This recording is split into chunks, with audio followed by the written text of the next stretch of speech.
Good morning, good afternoon, and good evening, everyone. Welcome back. We're here for another session. We're actually starting out the week nice and fresh, so I hope you had a good, relaxing weekend.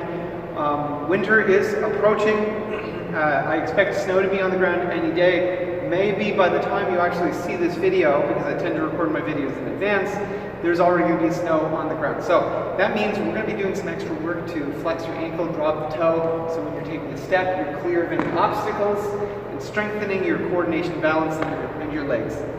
So I think that's all I need to say. Let's go ahead and get started. If you can, begin by drawing your toes together. Warm up your feet and your calves. I'm going to get you to raise your heels up and down for a count of 20. Nice and quick, starting from 1, 2, 3, 4, 5, 6, 7, 8, 9, 10, 11, 12, 13, 14, 15, 16, 17, 18, 19, 20.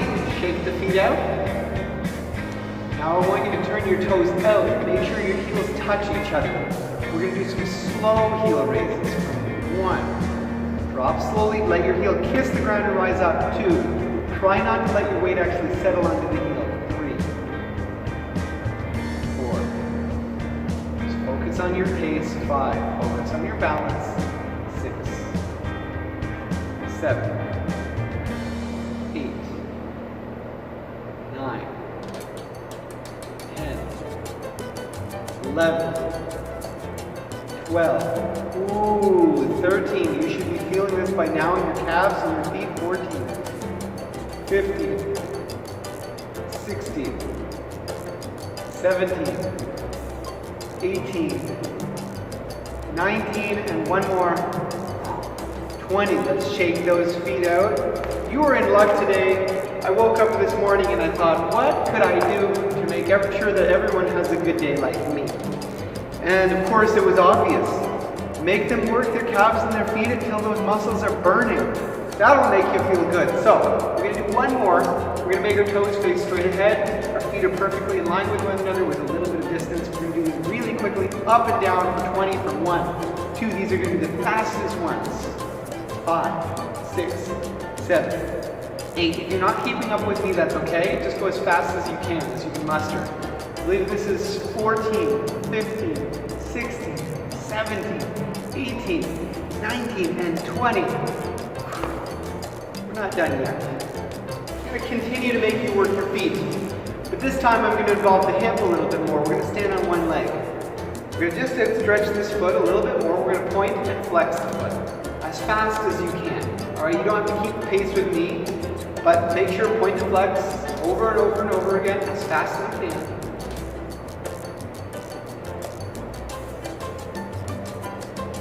Now draw some circles in a clockwise direction. Here you can slow the pace down.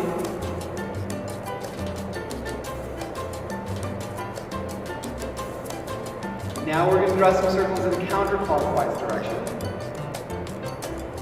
Touch that chair for balance, but try not to settle and lean onto it.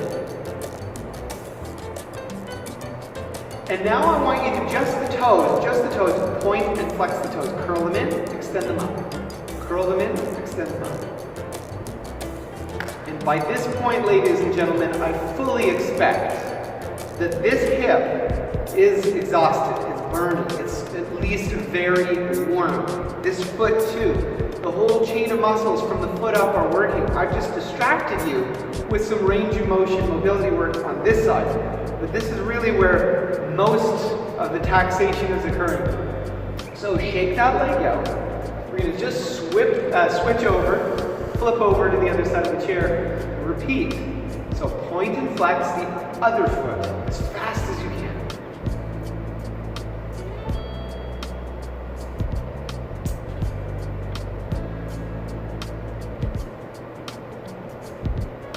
Now we can draw a counter-clockwise circle, a little more slowly this time.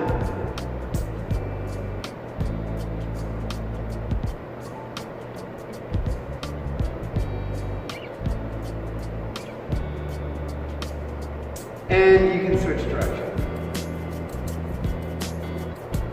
If you're having thoughts right now like, when is he gonna let us sit down? Or my hip is so tired. You're doing it right. Okay, the last one, point and flex the toes, or otherwise extend them up, curl them in. Extend them up, curl them in. Focusing only on the toes. Your feet should both be feeling warm now. And release. Whoa. I know what that feels like. Hey, I'm doing it myself. So, let's get the rest of the muscles in your legs working again too. So we can just do a pretty simple squat. If you want to have a wall behind you so your butt can push up against something and rest, so you're not worried about how low to go, feel free to do this right in front of the wall. Otherwise, we're going to reach our arms forward, counterbalance our hips. So we push our bum back, and our arms stretch forward to counterbalance. We go as low as we can. Take your time. We're going to go slowly.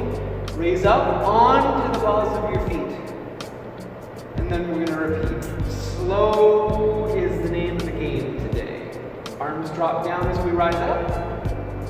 Let the arms stretch out to counterbalance and reach forward as we drop down. As we do more of these, muscles in your thighs are going to warm up. So you should be capable of going a little bit lower each time. Alright? So allow your body to run through its complete range of motion. Don't just do it the easy way every time. The ideal is to put yourself in a situation where you're doing something that's hard today, and then your body adapts to that, and tomorrow it won't be so difficult. One more. Raise up. Excellent. Now you can have a seat. I'm satisfied with what we've done from our feet. So we're going to continue to work the front of the thighs into the seam of the hip, so hip flexors, quadriceps, and your abs at the same time. Sit back in your chair, extend your legs out. We're going to do an over-under scissor action for a multiple of 8 starting from 0, and we don't rush. 8, 16, take your time, 24, 32, 40, 48, 56, 64, 72, and 80, right? Now we're going to do another scissor action and count down to 80, but this time we're just going to go straight up and down. This is a little more difficult, so you might want to sit a little further back in your chair and grip the sides of the chair to give you some assistance. So starting from 80, 72, yet again, we don't rush. 64, 56, 48, 40, 32, 24, 16, 8, and 0. Now I want you to sit upright and grab a rubber band. While we're sitting upright and not leaning against something, we're going to employ something called a back brace. It's a very simple technique whereby you pull your belly button in towards your spine. So here's my spine, the line of my spine, here's where my belly button is resting right now. Just suck it in so it gets a little bit closer to where my spine is. That action, and we're going to just maintain that. You don't have to squeeze like heck, you just pull it in and that's enough to engage the innermost layer of your abdominal tissue, and that's going to support your lumbar spine. It's a habit that you should have all the time. When you squat, when you bend over to grab something at the bottom of the fridge, you bend forward to tie your shoe, you should always be utilizing a back brace. It's not the most intuitive thing if you're already feeling tight in your hips and back. So I'll just give you more reminders as the months progress to do that, but at least here every time you sit up, give yourself a back brace. We're going to hold the band with the palms up, tuck our elbows in, open and close the hands. And while we do that, we're going to coordinate with our lower limbs and raise our knees one at a time. In a multiple of 6 starting from 0. 6, 12, 24, 30, 36, 42, Wait. I did, no, 48. No, I'm right. 54. For some reason, I thought I was counting off. 60. Don't stop at 60. We'll count it back. 60. 54. 48. 42. Don't drop that back brace. 36. 30. 24. 18. 12. 6. Feeling that in your thighs, a little bit in your abs, and into your shoulders. So we're just going to do some easy stuff to finish up this session. I want you to cross your arms over. I want you to twist as far as you can to the right and hold.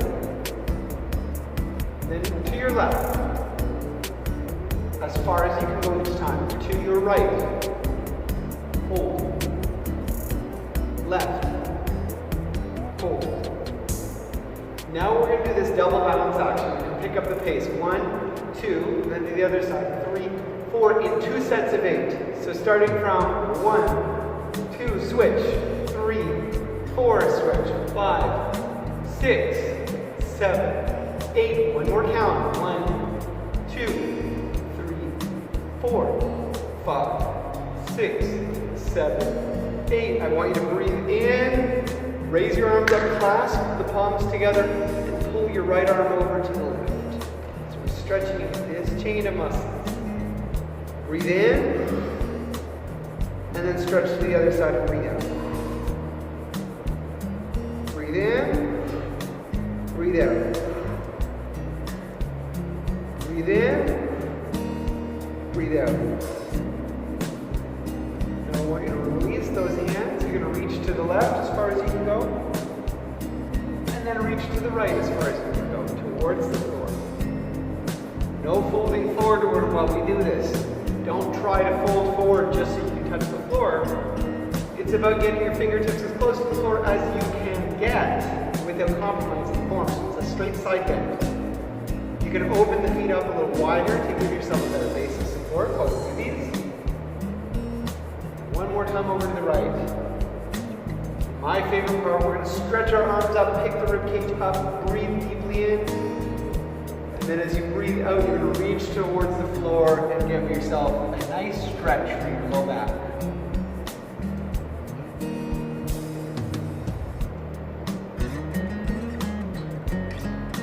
One more time, all the way up, breathe in. And then breathe out, drop to the floor.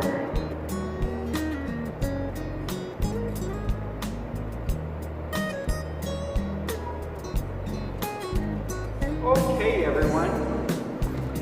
Grab a ball. We're going to finish with a drill for your peripheral sight. You all know this one by now. It's a favorite. I do it often because I want you to be able to improve at it. I think this skill set is important to develop. So we're going to toss the ball from our right hand to our left hand. The further apart your hands, or the higher you throw the ball, the more difficult it's going to be. Pick a spot in the distance.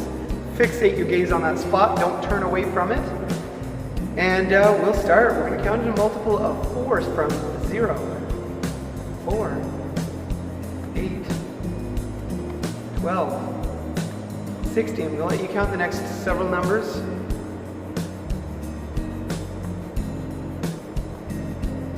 34, 36 and 40. Now we count back from 40. 36, 32. You get a few numbers on your own. 16, 12, 4, and 0. All right, as simple and easy as that today. I tried to make your session nice and efficient today, give you some extra hard stuff for the hips when we began, and overall it was a little bit more of a full body session. So you're going to see that it's the same on Wednesday. I'm going to give you more of a full body session rather than focusing entirely on one part of the body. I hope you enjoyed your time with me today. As always, I'm having fun. So I'll see you again in a few days' time.